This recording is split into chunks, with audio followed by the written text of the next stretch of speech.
नमस्कार दोस्तों। आज मैं आपको सुनाऊंगा पत्नी ने मारा पति के सैंडल। एक पति पत्नी की बहुत ही सुंदर कहानी। पति ने पत्नी को किसी बात पर 3 थप्पड़ मार दिए। तभी पत्नी ने इसके जवाब में अपना सैंडल पति के ऊपर मारते हुए फेंक दिया, लेकिन वो सैंडल सीधा पति के मुंह पर जाकर लगा। बात रफा दफा हो भी जाती, मगर पति को शायद बहुत बुरा लगा और इसे उसने अपनी तौहीन समझी। और फिर बाद में रिश्तेदारों ने भी इसे खानदान की नाक कटने के बराबर कहा और उन्होंने ये भी कहा कि पति के मुंह पर सैंडल मारने वाली पत्नी कभी भी एक अच्छी पत्नी और एक वफादार पत्नी नहीं बन सकती। अब बात और भी आगे बढ़ चुकी थी। पति पत्नी के बीच लड़ाई सुलझने की बजाय उलझ रही थी। तभी ये लड़ाई कोर्ट कचहरी तक पहुंच गई। गुस्से ही गुस्से में पति ने पत्नी पर चरित्रहीन होने का और पत्नी ने पति पर दहेज का कोर्ट में केस दर्ज करवा दिया। 6 साल तक शादीशुदा जीवन बिताने और एक बच्ची के माता पिता होने के बावजूद 2 साल तक कोर्ट में केस लड़ने के बाद अब उनका तलाक हो गया था। तभी वो दोनों ही जब आखिरी बार कोर्ट के बाहर मिलते हैं तो शायद वो दोनों ही बहुत दुखी थे, लेकिन कहीं ना कहीं उन दोनों के ही रिश्तेदार बहुत खुश थे और उन दोनों पति पत्नी के रिश्तेदार उनका तलाक होने पर उनको बधाई दे रहे थे। लेकिन शायद इस तलाक से वो पति पत्नी बिल्कुल भी खुश नहीं थे। बस वो दोनों तो खुश होने का सबके सामने नाटक कर रहे थे। तो जैसे ही वो दोनों अपने अपने घर जाने लगे, तभी उसी समय पति ने अपने दबे हुए मन से अपनी पत्नी से कहा कि अब तो खुश हो, तुम अब आजाद हो। पति ने पत्नी को ये बात जानबूझकर कही थी, क्योंकि अब उसे ऐसा लग रहा था कि शायद उसके हाथ से उसकी जिंदगी का एक बहुत बड़ा हिस्सा छूट रहा है और वो बहुत उदास भी था। तभी पत्नी ने कहा कि मेरी छोड़ो, तुम अपना ख्याल रखना, बस अपनी अस्थमा की दवाई टाइम पर ले लेना। और हाँ, दवाई मैंने उसी दराज में रखी है जिस दराज के ऊपर हमारी शादी की फोटो रखी है।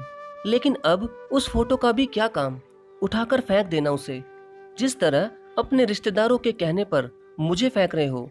लेकिन अब इन सब बातों का क्या फायदा, अब मैं चलती हूँ, तुम खुश रहना बस। तभी पति के एक रिश्तेदार ने कहा कि अरे चलो यहाँ से, हम तुम्हारी शादी इससे भी अच्छी लड़की से करवाएंगे। अब छोड़ो इसे, जिसने तुम्हारी इतनी बेइज्जती कर दी, और अब तो इससे तुम्हारा तलाक भी हो चुका है। तभी पति थोड़ी देर अपनी आंखें बंद कर लेता है और अपनी पत्नी के साथ बिताए हुए वो सारे पल याद करता है जिन पलों को वो कभी नहीं भूल सकता। तो जैसे ही वो अपनी आंखें खोलता है तो उसके चारों तरफ खड़े हुए उसके रिश्तेदार उसे कुछ न कुछ कह रहे थे, लेकिन पति उनकी बातों को इग्नोर करके भागता हुआ सीधा अपनी पत्नी के पास चला जाता है और पीछे से उसका हाथ पकड़ लेता है और फिर धीरे से उससे कहता है कि मत जाओ यार, मैं तुम्हारे बिना नहीं रह सकता। इन रिश्तेदारों की वजह से ही आज जरा सी बात पर हमारा तलाक हो गया। तभी पत्नी ने भी उससे कहा कि मैं भी तुम्हारे बिना नहीं रह सकती, लेकिन जब तुम ही मुझे अपने घर से निकाल रहे थे तो भला मैं क्या कर सकती थी।